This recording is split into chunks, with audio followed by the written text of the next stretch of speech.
மற்றொரு அண்மை செய்தி. தேனி மாவட்டம் முல்லை பெரியாற்றில் வெள்ளம் தொடர்ந்து ஆர்ப்பரித்து கொட்டுகிறது. அண்மை செய்தியாக பார்த்து வருகிறோம். முல்லை பெரியாறு அணையில் 1800 கன அடி நீர் அதிகரித்திருக்கிறது. தேனி மாவட்டம் உத்தமபாளையம் முல்லை பெரியாற்றில் 2வது நாளாக வெள்ளம் பாய்ந்தோடுகிறது. இது குறித்த கூடுதல் விவரங்களோடு இணைகிறார் எமது செய்தியாளர் சத்யராஜ். வணக்கம் சத்யராஜ், இது குறித்தான விவரங்கள். சுபா வணக்கம்.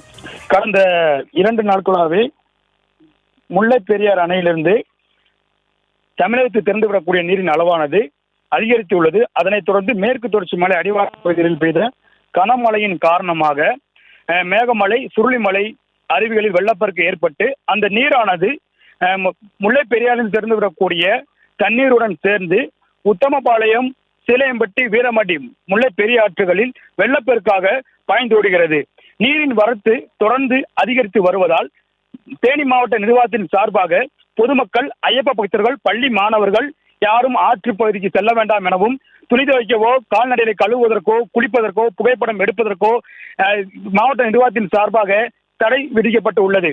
அதனைத் தொடர்ந்து தண்ணீரின் வரத்து தொடர்ந்து அதிகரித்து வரும் வேளையில் எந்த ஒரு அசம்பாவிதம் நடந்துவிடாத வண்ணம் முன்னேற்பாடு நடவடிக்கையாக மாவட்ட நிர்வாகத்தின் சார்பாக தொடர்ந்து நீர்நிலை பகுதிகளுக்கு, ஆழமான பகுதிகளுக்கு செல்ல வேண்டாம் என பொதுமக்களுக்கு அறிவுறுத்தப்பட்டு வருகிறது. 2வது நாளாக உத்தமபாளையம் முல்லை பெரியாற்றில் வெள்ள நீர் ஆர்ப்பரித்து செல்கிறது.